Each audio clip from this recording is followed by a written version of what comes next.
প্রতিদিনের ন্যায় আজকেও চলে গেলাম আমাদের ভুট্টা খেতে। ভুট্টা খেতে যাওয়ার পরে অনেকগুলো পাত ছিঁড়লাম আমি এবং আমার মমতা সহ। দুইজন মিলে পাত ছিঁড়ার পরে সেগুলো আবার রশি দিয়ে বোঝা বান্ধিলাম। বোঝা বান্ধার পরে সেগুলো মাথায় নিলাম, অনেক ওজন হইলে কি আছে, কোনো করার নাই। তারপর নিয়ে গেলাম বাড়িতে। বাসায় যাওয়ার পরে একটা বেড়া ঠিক করতে হবে, তার জন্য আমাকে বাঁশ কাটতে হবে। তো প্রথমে চলে গেলাম আমি বাঁশ কাটতে। বাঁশ কেটে আনার পরে সেগুলো বাতা করলাম। বাতা করার পর টিন নিয়ে আসলাম। টিন গুলো আবার সুন্দর মতন সাজাইলাম। যেগুলো বাতা ছিলিয়েছিলাম ওর থেকে আরো কয়েকটা বাতা আমাকে বেশি নিতে হচ্ছে, কারণ কতগুলো বাতা চলে না। সেই বাতার কারণে আবার নতুন করে বাতা যা দিয়ে ছিলাইলাম।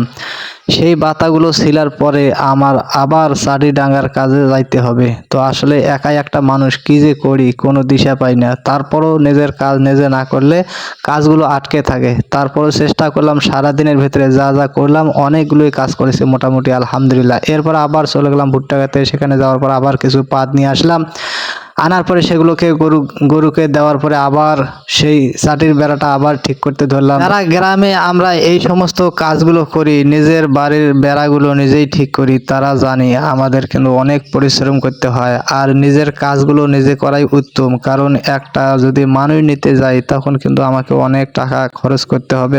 এই কাজগুলো করতে যদিও ভালো লাগে, কিন্তু কথা হচ্ছে দুইজন মিলে কাজগুলো করলে তাড়াতাড়ি ভাবে। আমি একাই করতেছি, তো তাই আমার কাজটা একবারে ধীর স্থির ভাবে হচ্ছে। আর এই কাজগুলো করার সময় অবশ্যই খেয়াল রাখতে হবে টিন যাতে আগা পাছা না হয়। একটা টিন যদি আগা পাছা হয় তখন কিন্তু সেই টিনগুলো কারণে বাতাগুলো আবার নতুন করে খোলার পরে আবার ডাঙাইতে হবে।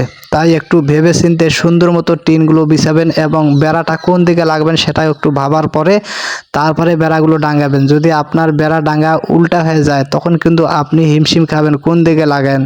যে মাথাটা নিচ পেকে থাকার কথা ছিল সেই মাথাটা কিন্তু পরে উপর দিকে দিতে হবে। গ্রামের মানুষ আগে সিন্ডার চাটি ব্যবহার করত এবং আরো অনেকগুলো ধারার চাটি সহ বিভিন্ন ধরনের চাটি ব্যবহার করত।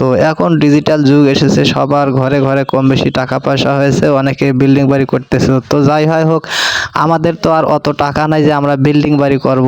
আমি নতুন কয়েকটা টিন কিনে এনেছি, সেই টিনগুলো দিয়ে আমাদের ঘরের চাটুই সহ আমাদের টিউবওয়েলের পারে আমাদের গোসলখানার চাটিগুলো সহ সবগুলো চাটি আমি টিন দিয়ে দিতেছি আপাতত এর জন্য।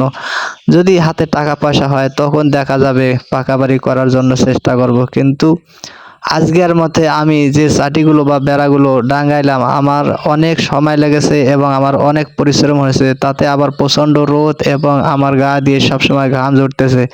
তো সবাই ভালো থাকবেন, সুস্থ থাকবেন। আমার ভিডিওগুলো কেমন হয়েছে অবশ্যই জানাবেন। সবার জন্য শুভকামনা ও ভালোবাসা, অবিরাম।